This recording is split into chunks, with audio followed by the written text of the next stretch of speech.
Remue ménage. Remue ménage.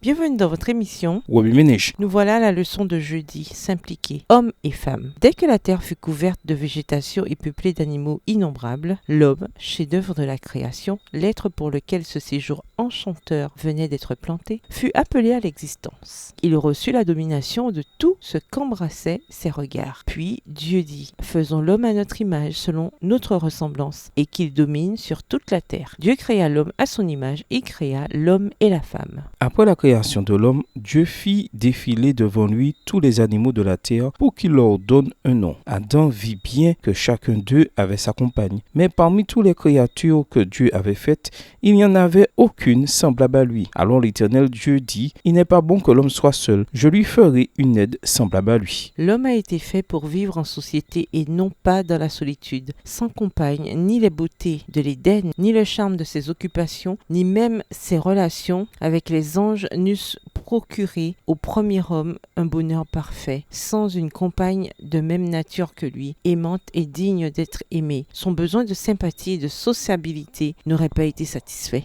Cette compagne, Dieu l'a donna lui-même à Adam. Il lui fit une aide semblable à lui, à savoir un être qui lui ressemble, qui puisse vivre auprès de lui, partager ses joies et répondre à ses affections. Pour signifier qu'elle n'était pas destinée à être son chef, pas plus qu'à être traitée en inférieur, mais à se tenir à son côté comme son égal, aimée et protégée par lui. Elle fut créée à partir d'une de ses côtes, os de ses os, chair de sa chair. La femme était une autre partie de lui-même, signe sensible et frappant de l'union intime et de l'attachement profond qui devait caractériser leur rapport. Jamais personne n'a haï sa propre chair, mais il la nourrit et en prend soin. Éphésiens 5, verset 29. C'est pourquoi l'homme laissera son père et sa mère et s'attachera à sa femme et ils deviendront une seule chair. C'est Dieu qui célébra le premier mariage. Cette institution a ainsi pour fondateur le Créateur de l'univers. Que le mariage soit honoré de tous. Hébreux 13, verset 4. C'est l'un des premiers dons de Dieu à l'homme et c'est l'une des deux institutions qu'Adam emporta avec lui lorsqu'après sa chute, il dut quitter le paradis. Quand les principes divins sont respectés, le mariage est un bienfait. Il est la sauvegarde de la pureté et du bonheur de l'homme. Il pourvoit ses besoins sociaux, il élève sa nature physique, intellectuelle et morale. Texte tiré du livre Patriarches et prophètes au chapitre 2, aux pages 24 à 26, livre écrit par Ellen G. White. Wabi Ménage, suite à l'étude de Genèse 1, les versets 26 à 28. En quoi ce chapitre s'applique-t-il dans votre vie? Quelles sont les applications pratiques que vous pouvez faire dans votre entourage? Révisez le passage à mémoriser. En quoi s'applique-t-il à votre vie cette semaine? Au revoir. Et à demain si Dieu veut.